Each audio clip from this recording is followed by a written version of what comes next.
Run with me, run with me, run with me, and now stop.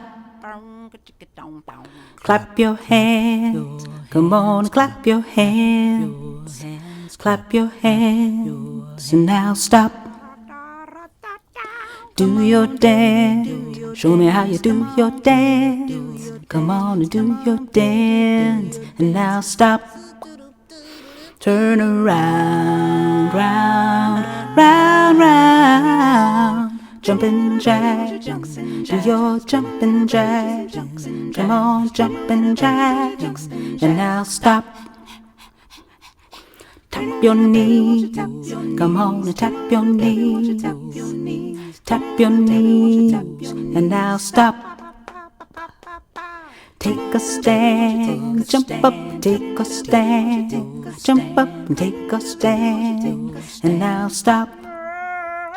Turn around, round, round, round. Touch your toes, reach down and touch your toes. You can touch your toes, and now stop. Raise your hands, reach up and raise your hands. Reach up and raise your hands, and now stop. Do your dance, show me how you do your dance. Come on and do your dance, and now stop. Turn around, round, round, round. Run with me, come on and run with me. Come on, run with me, and now stop.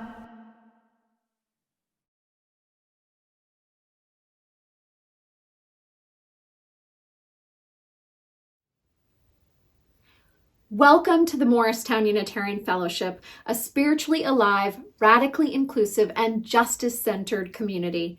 We're so glad that you're here. I have a couple of announcements this morning. Our 14 community circles, which meet once a month, are about to launch. And most of the groups are open to all, but there are a few that have some affinities that have a couple of spots left, including a teacher circle, 2 parent circles, a young adult circle.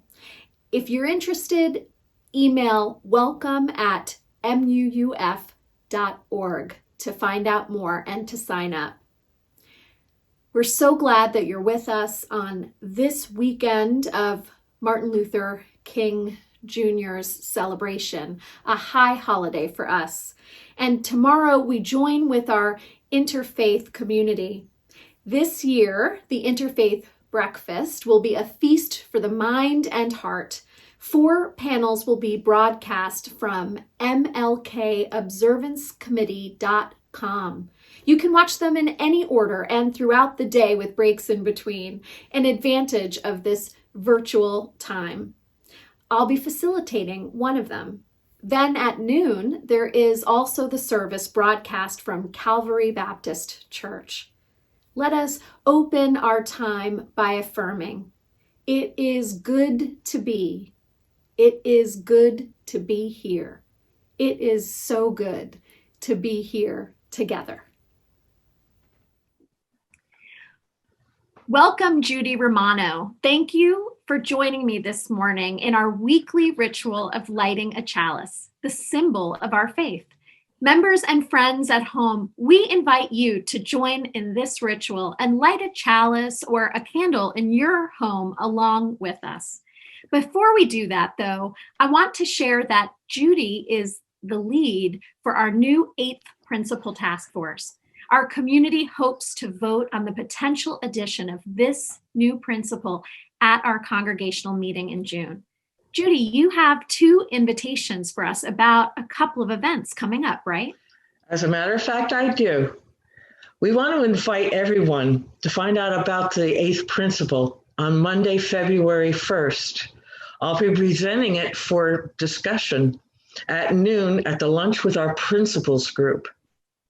In short, the 8th principle states our commitment to dismantle racism and other impressions in order to build the beloved community. Join us that day to find out more, and please bring your questions. Also on that same day, February 1st, in the evening at 7, we are launching a second session of the Trans Inclusion Workshop, also known as Transforming Hearts Collective. It's a 6-part workshop. You can share your interest in either one of these or both of these at adultlearning@muff.org. And now, let us turn our hearts towards the words of the Reverend Dr. Martin Luther King Jr. as we light our chalices. A network of mutuality from our hymnal. It's number 584 and Singing the Living Tradition. We are caught in an inescapable network of mutuality tied to a single garment of destiny. Injustice anywhere is a threat to justice everywhere. There are some things in our social system to which all of us ought to be maladjusted. Hatred and bitterness can never cure the disease of fear. Only love can do that. We must evolve for all human conflict, a method which rejects revenge, aggression, and retaliation. The foundation of such a method is love. Before it is too late, we must narrow the gaping chasm between our proclamations of peace and our lowly deeds which precipitate and perpetuate war.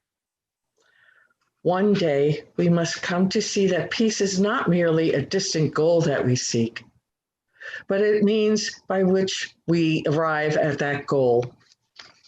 We must pursue peaceful ends through peaceful means. We shall hew out of a mountain of despair a stone of hope.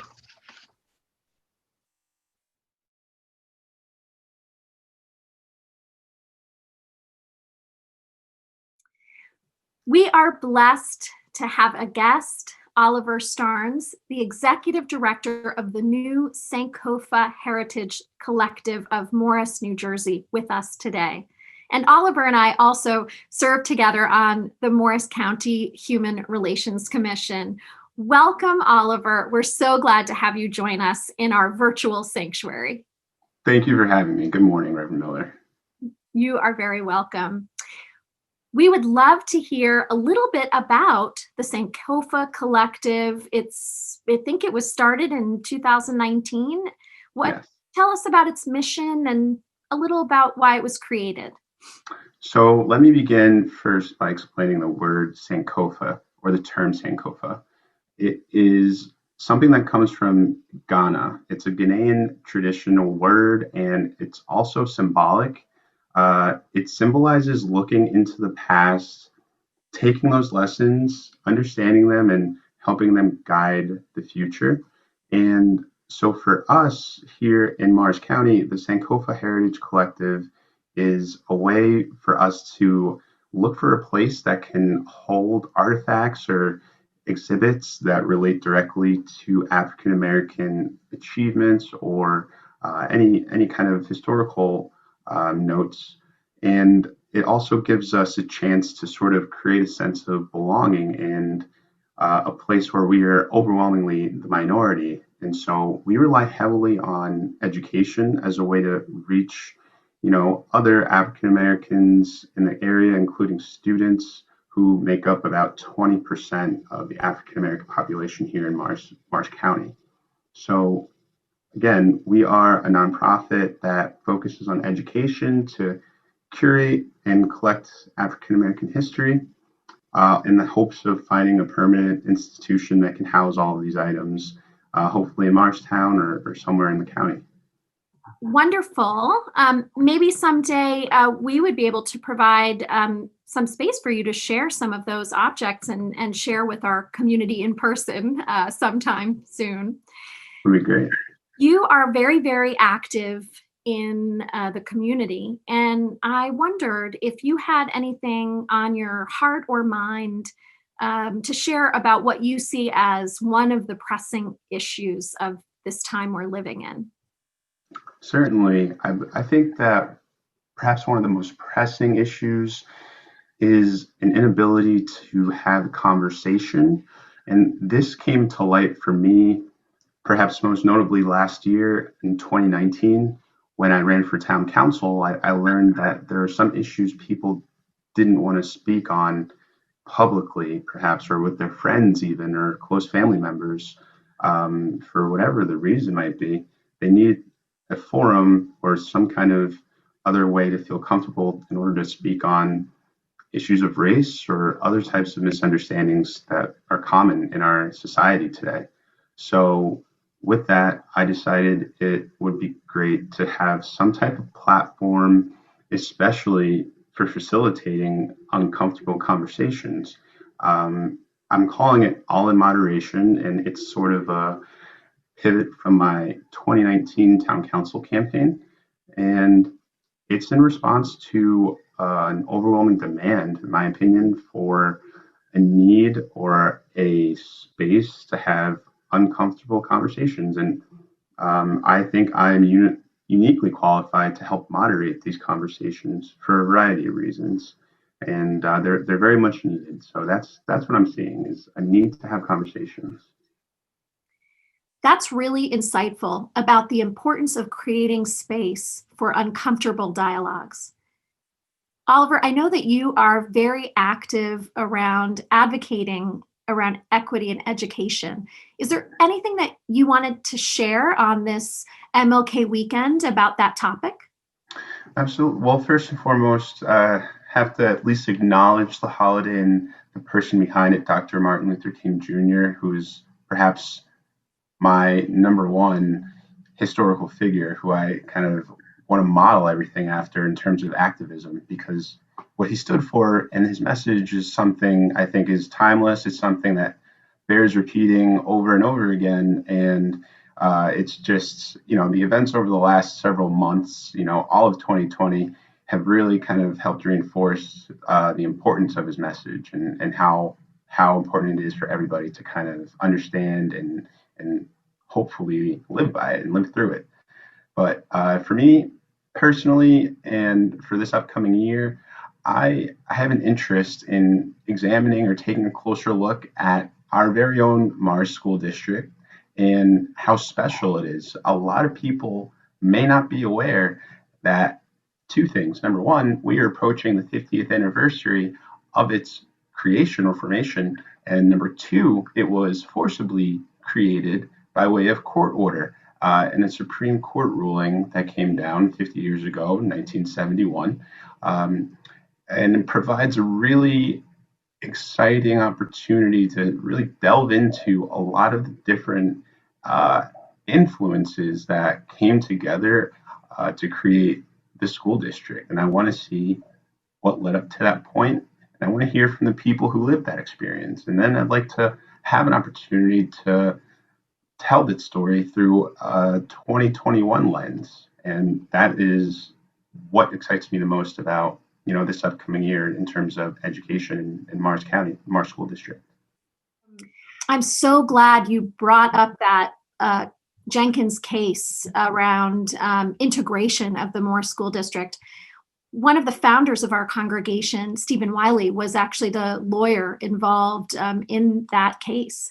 So you may find people in our community that may be able to share some stories with you about the 60s and 70s. Very exciting. Thank you, Oliver, for being here today. And to my folks, please stay posted to what's happening with the Sankofa Collective, with the All in Moderation dialogues, and with this project about understanding the history of race and equity in the Moore School system. Take care, Oliver, and then I'll see you soon. You too, Reverend Miller. Take care.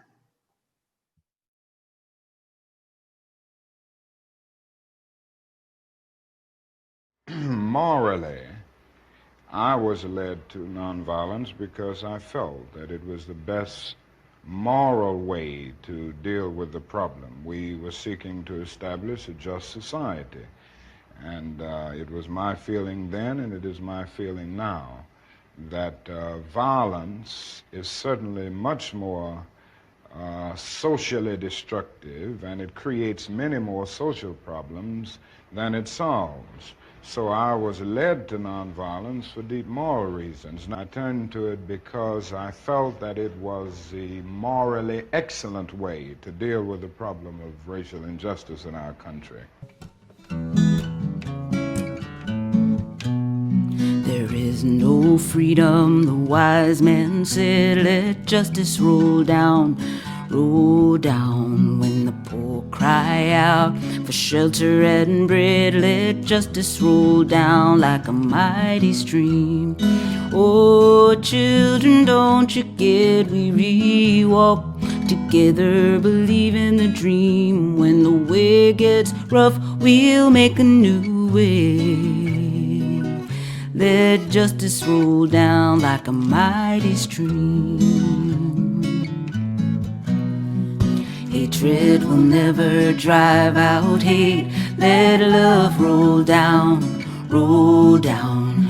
Remember, our hearts can make us great. Let love roll down like a mighty stream. Oh, children, don't you get weary? Walk together, believe in the dream. When the way gets rough, we'll make a new way. Let your love roll down like a mighty stream. When brutality threatens our daughters and sons, let peace roll down, roll down. May our voices rise up louder than the guns. Let peace roll down like a mighty stream. Oh, children, don't you get weary? Walk together, believe in the dream. When the way gets rough, we'll make a new way. And let peace roll down like a mighty stream.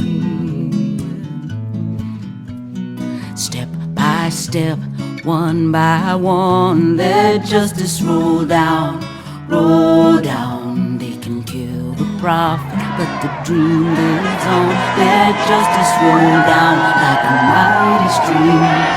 Oh, children, don't you get weary? Walk together, believe in the dream. When the way gets rough, we'll make a new way. Let justice roll down like a mighty stream.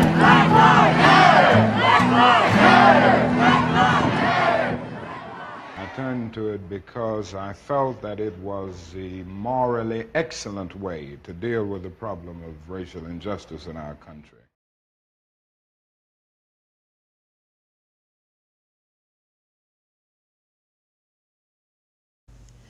Growing up here at the Morristown Unitarian Fellowship instilled within me the concept of interconnectedness. Through our UU principles, I was taught that my freedom, life, and liberties are all directly connected to the people with whom I share this planet. So why then did I feel that the more I learned, the more disconnected and powerless I felt in this world that's so openly and painfully grappling with issues of power and oppression? I often felt there was no way to overcome this dread, so I froze. Over the past few years, I made the decision to actively listen and learn more. I learned that my silence was my privilege, that there's no use in having good intentions if you don't activate around them. I stopped waiting for invitations and instead began looking for them. I filled my social media feed, my podcast library, our Netflix queues, and our bookshelves with underrepresented voices and stories from places and perspectives unlike our own. I quietly attended vigils for Black lives taken too soon, took my kids to museums and galleries centered around the Black experience.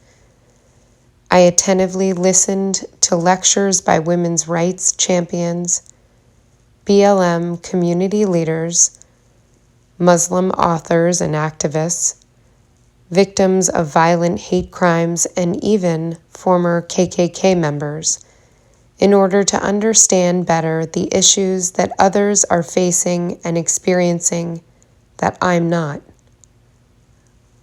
The more I learned, the more I recognized that activism can take many forms.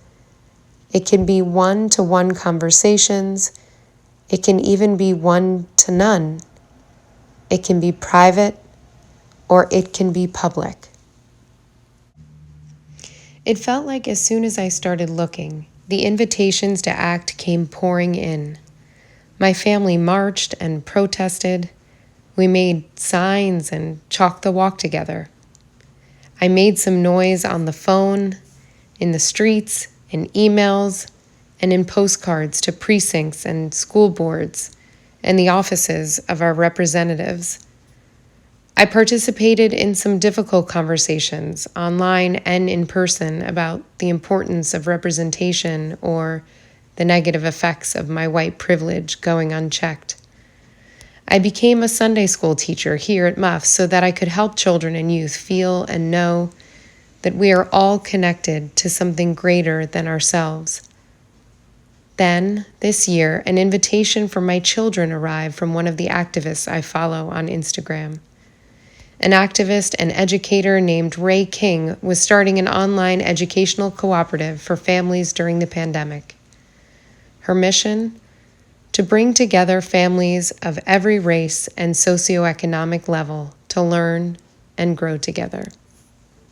This country is on fire, both literally and figuratively. Jacob Blake is just the latest in a long list of names that have been affected by state-sanctioned violence against Black and brown bodies. It just keeps going on and on and on. For generations, this has been happening. If you're anything like me, you can find yourself being discouraged, distraught, depressed, maybe even cynical about our ability to actually make a difference during times like these. It feels like no amount of protesting or boycotting or posting on social media or even voting for that matter will end this cycle of abuse at the hands of police in our communities. I've been an educator for 16 years, and if there's anything that I know is that pouring into the next generation is an excellent way to feel like you are making a difference. I've started an initiative called Hands In Co-op to make sure that every family, every child, whether they're rich or poor, has access to high-quality education resources. Without hesitation, I signed up my kids. Classes at Hands In Learning Co-op started in October, and we sat with anticipation as each Zoom box filled in on the computer screen. The pages of our storybooks turning into real life. A room filled with unique perspectives and experiences to share. There were kids from all over the country, smiling, eager, nervous, just like my kids. My 5-year-old, Emerson, started doing downward dog with his yoga teacher from Bali and his classmates in New York, New Mexico, and California. He listened to stories about loving abuelas and little girls with big dreams, read aloud to him by the beloved Ms. Ray. My 10-year-old Teddy met with Miss Louisa, Nike's senior footwear designer, not only to talk shop about how shoes are made, but also how the world around him is filled with inspiration. You just have to look harder and dig a little deeper to find it. Teddy's podcasting class culminated with a podcast launch party held by the ever so patient and talented Miss Liss, heralding from Brooklyn, New York. Classmates from the West Coast to the East Coast gathered on Zoom together with parents and siblings, cousins, aunts, uncles, to hear what the kids had been working on for the past 10 weeks. It was a moving experience, not just to hear our son and his classmates share their interests and showcase their newfound interviewing skills, but because we had the chance to witness something much more profound. Ray King says it best in the Instagram post she wrote about the night of the launch party. The Hands-In podcasting class held by Miss Liss embodies everything I'd hoped hands-in classes would be. When 10-year-old Teddy, a self-described little white boy, responded to his classmate Imani's podcast about her Black experience with all the empathy and sincerity he could muster, my heart was filled to bursting. To see these children come together from their different corners of the world, to learn something new together and grow from each other's experiences, literally gave me hope for what's possible in the world. It was the mission of Hands In, all encapsulated in one powerful moment. We continue to look for invitations. We continue to grow as a family, and I'm grateful.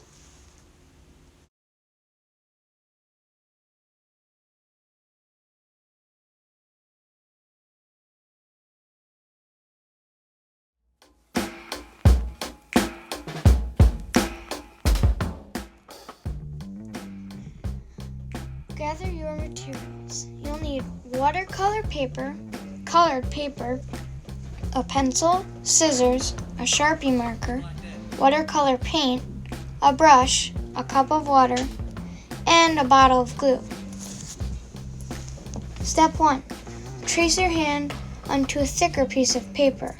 Watercolor provided. Step 2. Cut your hand out. Little ones may need assistance with the cutting of the hand. Like that. Step 3. Grab your favorite watercolors and paint one side of your hand. Then paint the back side of the fingers. You will be gluing down since they'll flip over later.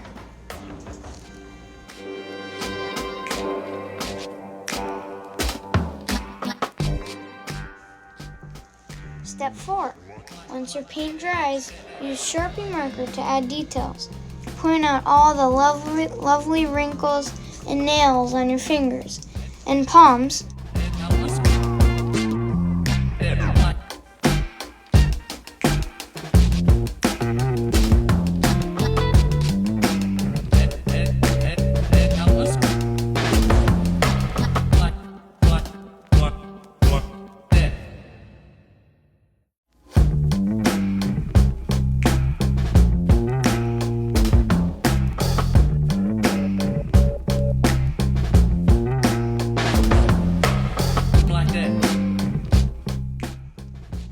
Step 5. Glue your fingers down in the peace, love, or justice sign. Finally, glue your fingers down. Once they dry, glue your hand onto a piece of colored paper. Add extra details to your card.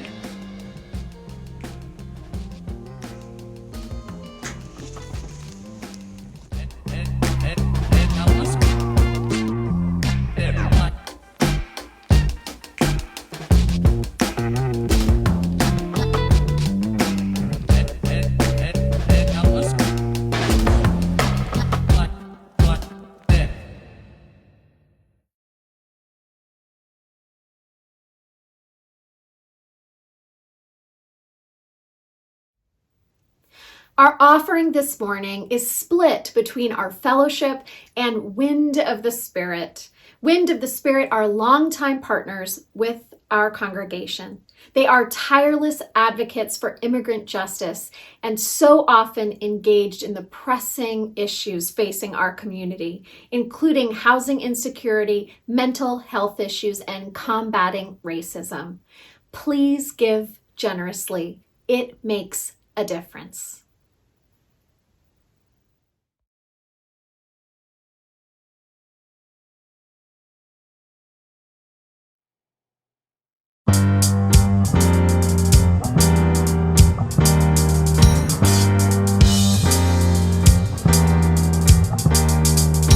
He had a dream of a world free of hatred and anger.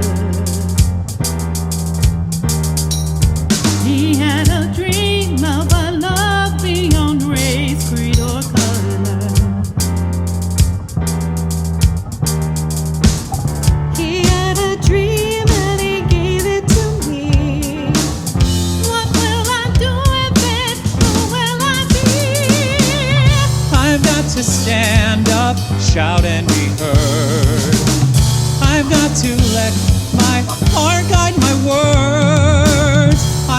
to steady my feet and say, what would it be like if you were king for a day?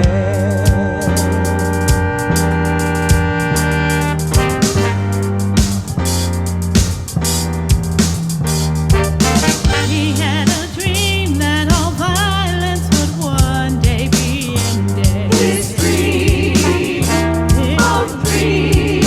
He had a dream that a world torn apart would be mended. His dream of dreams. He had a dream for you and for me. What will we do with it? Who will we be? We got to stand up, shout and be heard. We got to let our heart write our words. We got to steady our feet and say, what would it be like If you were king for a day. Would you feed those who hunger, refresh those who thirst? Would you welcome the stranger and comfort the sick? Would you clothe the naked and set captives free? Would you work for justice to bring about peace? Would you hope for the future, unsure what it brings? Would you have the courage to claim your own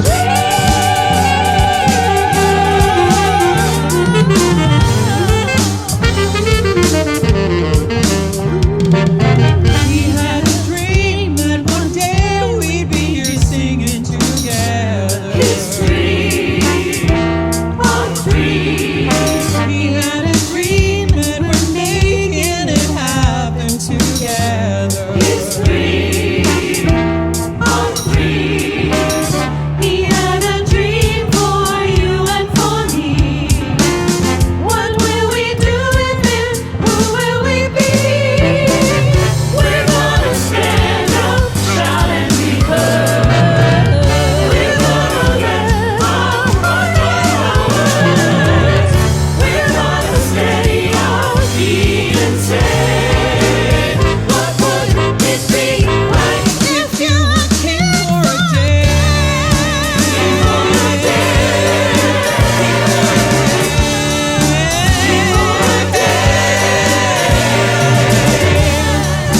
King for a day.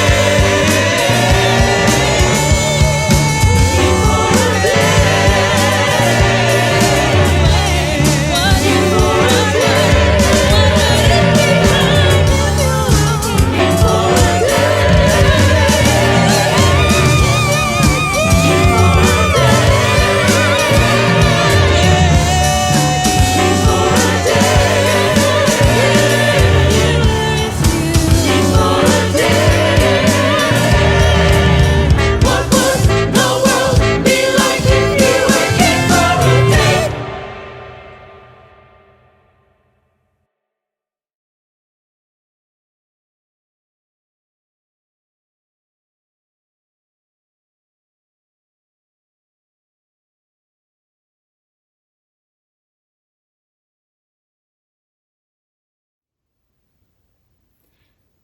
Beloveds, you are never far from my heart this week as we sit with our collective grief at the rising toll of the pandemic and white supremacy, as well as our collective hope that January 20th will be a momentous marker of change. We will have a new president inaugurated who will promote a record number of women and a progressive number of people of color to his cabinet. And science will gain a seat too. Plus, for the first time in history, a multiracial Black woman will serve as our vice president. As a religion that holds a vision for our faith and our nation that is multiracial, multicultural, and religiously plural, it is natural that we are celebrating. Yet, alongside the promise of a wave of change is the undertow of a white Christian nationalism threatening to pull us under or topple us over. It is a particularly fraught time as we hold the images of violent white supremacists storming the Capitol, our elected leaders fearing for their lives, and some people losing their lives. It is also a frightening time because these terrorists and traitors have promised the possibility of more violence between today and the day of the inauguration. That is how terrorists work. Their goal is to instill fear, whether or not they act on their violent promises. These terrorists are supremacists who believe in gaining power by domination and through granted privilege and status above others, specifically above Black and Indigenous people and people of color, as well as women and non-binary people, as well as Jews and Muslims, and. Martin Luther King Jr.'s vision of where power comes from stands in stark contrast. He set before us a vision of nonviolent, direct action that is rooted in love, a form of love that in the ancient Greek was called agape, a love overflowing for all of humanity, no exceptions. This form of power fuels liberation rather than domination. It is grounded in an interdependent reality and the collective well-being of all, rather than being locked into the choice of oppressor or oppressed. It is a creative impulse and not a destructive one. White supremacists like to claim God, but they perpetuate blasphemy through actions that lead to death and destruction. The quality of love, the expansive God, and the movement for liberation that Dr. King lived and died for is the complete opposite. I have heard some people say that not everybody who arrived in DC for the Trump rally were expecting or wanting a violent mob to break out. Sure, that may be true. But it is also true that they have supported policies that lead to the death of Black people, poor people, and Indigenous people repeatedly. You don't have to carry a spear to the Capitol steps to participate in violence. The politicians who incited the mob and the people adjacent to it, as well as leaders of that mob, would have us perpetuate systems of healthcare, education, housing, justice, and economics that discard and dispose of people who don't look like them and reward people who do. The consequences of the healthcare inequities alone has included the excessive deaths when adjusted for age of 8.8 million Black people in our country from 1900 to 2015 as compared to the death rates of white people for the same time. Racism is the pandemic that we must address. Whether someone is a main actor or just complicit in systems of oppression, they both serve to perpetuate harm. Given that systems of white privilege were woven into the fabric of our country from its origins, here are some questions for us to reflect on this Martin Luther King Jr. weekend. How can we actively resist systems of privilege and oppression and stop the harm? How can we improve or transform systems where possible? How can we imagine and create whole new systems rooted in collective liberation? How can we resist? We can learn from our history, including the parts that are too often ignored, both the contributions of Indigenous people, Black people, and others on the margins, as well as telling the stories that make us uncomfortable. So be sure to check out the Sankofa Heritage Collection of Morris that we heard about earlier. Learning history helps us to see the present more fully. Historians were amongst the first to see the creeping fascism in our current administration. It was historians who shared that a healthy democracy is founded in part on having commonly accepted truths and facts, even as we may hold a differing set of values and beliefs. How can we improve or transform systems? We can listen to the people who are adversely impacted to understand what love would have us change. Last summer, Black Lives Matter Morristown, supported by Wind of the Spirit, hosted teach-ins about the Black experience throughout our county. We heard students testify to racist comments they endured, to the impact of too few or no Black teachers, depending upon the school, and concerns were raised about how students are selected or deselected for academic achievement. In the wake of these teach-ins, the Morris School District Black educators formed an alliance to hold the schools to greater accountability. We are 50 years into the integration of our school system. While we've come a long way, we have a long, long way to go before reaching excellence in equity and inclusion. How can we imagine and create new systems?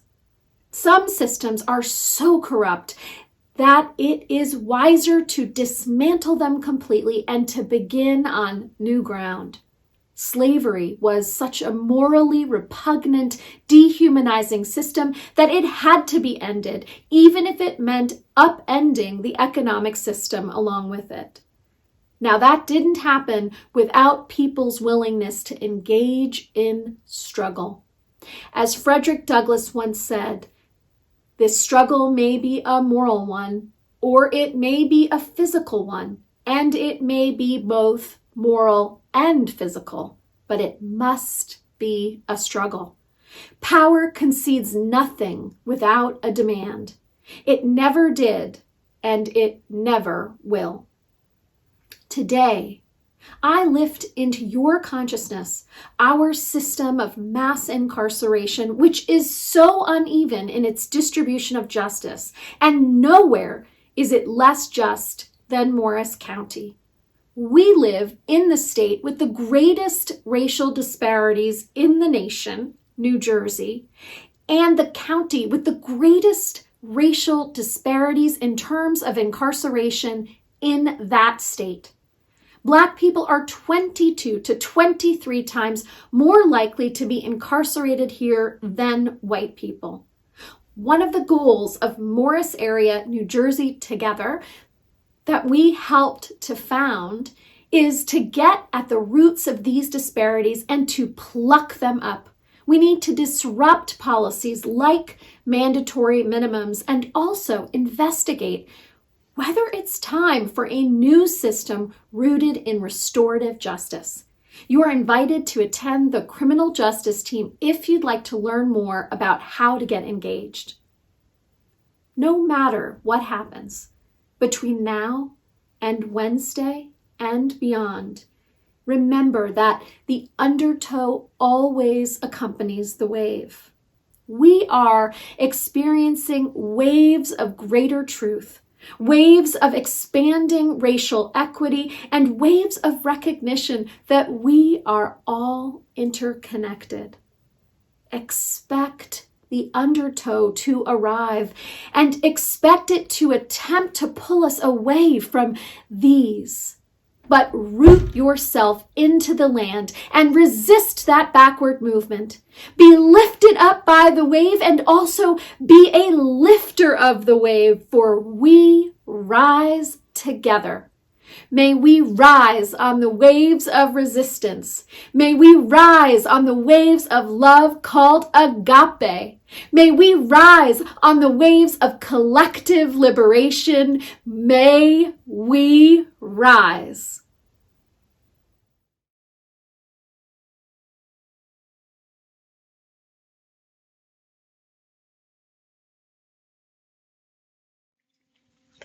Circle round for freedom, circle round for peace, for all of us imprisoned.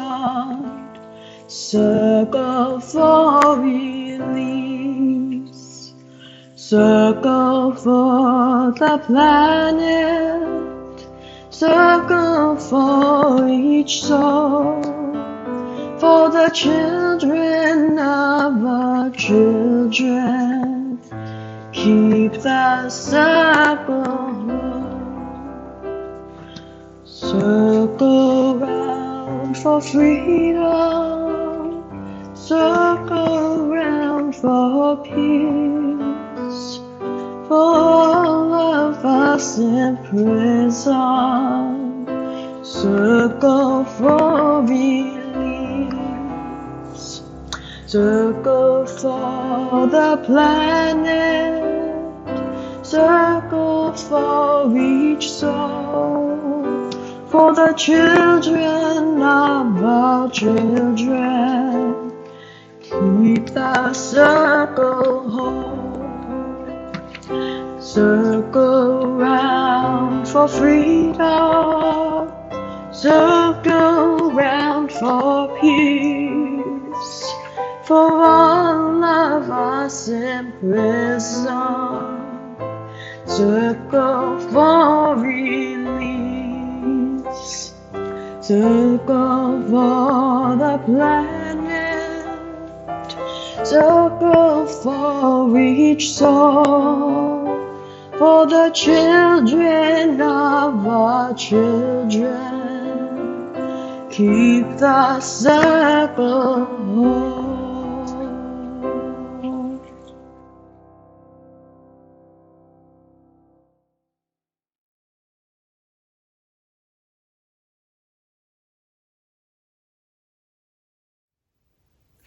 May the light of love bless us and keep us.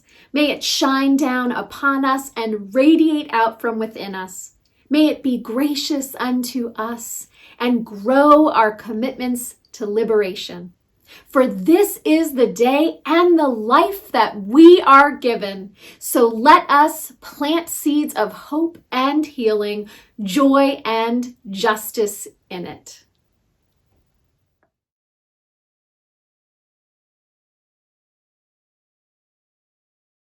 Run with me, run with me, run with me, and now stop. Clap your hands, come on, clap your hands, clap your hands, and now stop. Do your dance, show me how you do your dance. Come on and do your dance, and now stop. Turn around, round, round, round. Jumping jacks, do your jumping jacks. Come on, jumping jacks, and now stop. Tap your knees, come on and tap your knees. Tap your knees, and now stop. Take a stand, jump up, take a stand. Jump up and take a stand, and now stop. Turn around, round, round, round. Touch your toes, reach down and touch your toes. You can touch your toes, and now stop. Raise your hands, reach up and raise your hands. Reach up and raise your hands, and now stop.